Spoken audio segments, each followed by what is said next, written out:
Hey everyone, Jason here, digital marketing consultant, and in this productivity guide, you're going to learn how to finally achieve inbox zero or as close to it as humanly possible. So timestamp table of contents in the description along with some other helpful videos to help you stay organized and productive, whether you're organizing your business files or using a project manager. Here, we're going to go through 3 hacks that have really helped me cut down on the amount of time it takes me to go through my inbox. So with that, let's go ahead, jump in, and the very first thing, the foundation for any productivity system you look for with your email is to get over FOMO, the fear of missing out. I think one of the biggest drivers of constantly checking your email or spending so much time in your inbox is the fear that you're going to miss something. And so this is just me sharing with you that you're not alone in that.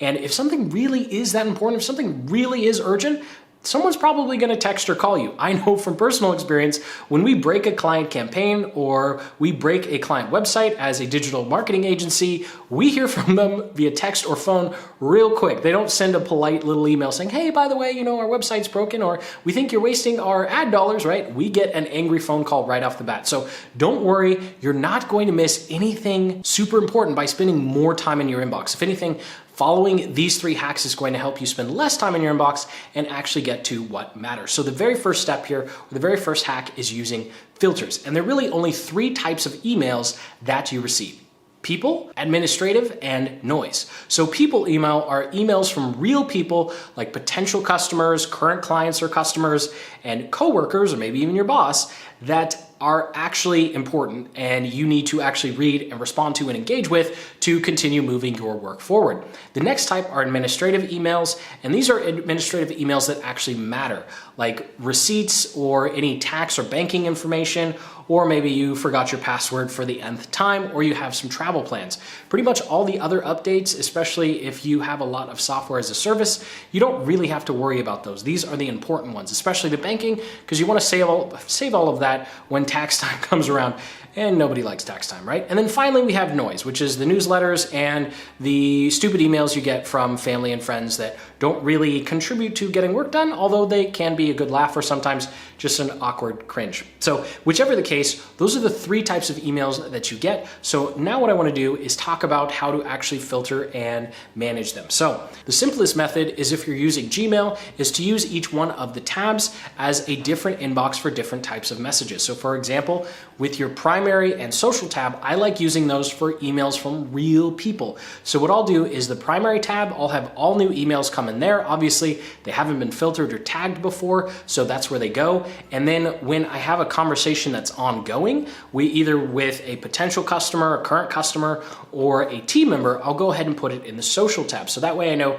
my social tab is everything that is an ongoing conversation and the primary is new. Then promotions, of course, that's where all the noise and newsletters go. Probably 9 out of 10 newsletters you're subscribed to, you probably should just unsubscribe. I know that sacrilege as a marketer, I'm saying that, but hey, you know what? I unsubscribe a lot too. We're all human after all. And then updates is where I put all of the administrative information, the finance, the banking, the receipts, travel plans, password resets, whatever those actual important updates are. There are a lot of software as a service that will give you updates that are really just disguised as newsletters. You could probably unsubscribe from those as well. And then finally, I use the form section for all the personal stuff. So I have a lot of personal emails forwarded to me just because I don't really like checking multiple email addresses. So I just have all of those go there. And then they're in a place where you won't look at them until you actually decide to go to the personal emails.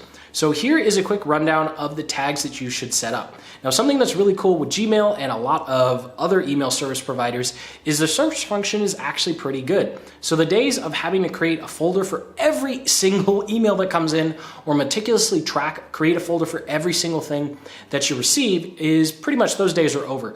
Really what I recommend doing though is setting up folders for your accounting. So your banking statements, your receipts, and anything tax related. I like putting the year in front of it because then when it comes around 2021, 22, 23, you just create these 3 labels over again and start moving new receipts, banking, or tax information to the updated year. And then that way, when tax time rolls around, it's a much less of a headache. Then I have a tab for, or a tag for team. And so anyone who is on our team, they'll receive that tag. And then I know when I see that in my inbox, that bright orange color, which is what I like to use. You can use whatever color you like. And then because I run this YouTube channel, I get a lot of general emails. And so anything that comes from the YouTube audience or just general inquiries goes into my content folder. You probably won't have to deal too much with that. There are a lot of those. But if you have any inbound leads or you're dealing with potential customers, you can go ahead and have that under prospects, then have a tab for customers, then have a tab for travel. If you travel a lot, then you might want to make a tag for each individual trip that you're taking. For me, I don't travel that much, so I'm able to get away with just having one travel tag. And then your all the newsletters should go automatically into the newsletter section and then also automatically be archived. So no matter what filter system you'd like to use, this is just mine, and it's definitely important to keep it simple. So now let's go through how you can actually take this system and start actually applying it. So whenever you receive an email, you want it to be filtered into one of these categories. So let's just go ahead and take a look at an example. Charles Schwab has sent me another newsletter. I swear I unsubscribe to them like every other week, but they seem to just keep using different emails. Although I digress. So as you can see here at the top, I've already categorized it: admin, accounting, banking, Charles Schwab. Obviously, you don't have to be that OCD. It could just go under admin and banking and you'd be good to go, like we just showed in that diagram. So what you do every time you receive a message, and do this moving forward, don't try and go retroactive, just do this moving forward. Save you a lot of headache. Go ahead and click the three little dots at the top right next to where you can see Boomerang, which actually you don't need anymore. I won't get into that. And then you'll go ahead and click on filter messages like these. You want to make sure that the from section at the top here actually has an email address. Sometimes you'll see this long stream of text and it'll just say list name, blah, blah, blah, blah, blah. That isn't actually going to help you create a filter. So you'd have to go back to the message and physically copy the from address. So we can go ahead and create filter. So because this is a newsletter, we don't need to see this. So we're gonna go ahead and skip the inbox. We're going to apply a label to it, which would be newsletter. And then we can also categorize as. So remember, Gmail has those 5 tabs you can turn on. That's what the categorize as is if you want to use that. And then you can also retroactively apply this. So this is why you shouldn't go back to your previous emails.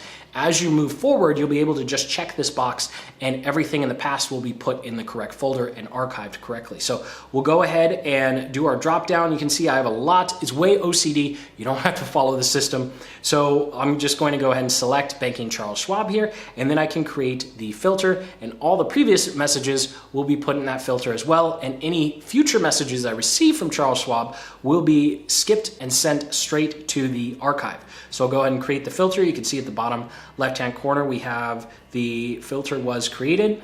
And now you can see that this is the label or tag that will be applied to every email I would get from this email address. Now, email service or email marketers are very tricky people. So if someone from this company decides to change the from address, all of a sudden our filter won't work. So just keep that in mind. Now, personally, when I see companies doing that to me a lot, I don't recommend our clients do it. But when I see companies doing that to me, I generally just hit unsubscribe because it's really annoying to have to set to multiple filters for the same person because they just keep changing the from address. And it's pretty spammy. So anyway, the next step, hack number 2, is going to be focus on delegating. So once you've gone through and you've set your filters, maybe spend 10 to 15 minutes a day doing this in the beginning, and it will get faster and faster and you'll have to spend less and less time, is to view the rest of your messages. These are the messages from actual people or the actual administrative messages that you need to take actions on as emails that need to be sent off to your project manager.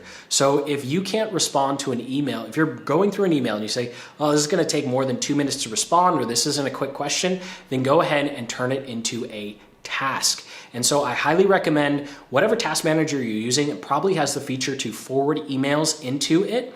Go ahead and forward that email into your task manager and then let that become a task for you to do later as a part of your email process. So one of the goals you should have for yourself is to minimize the amount of time you're spending in your inbox. Don't use your inbox as a to-do list. So here, this is just the 2-minute rule.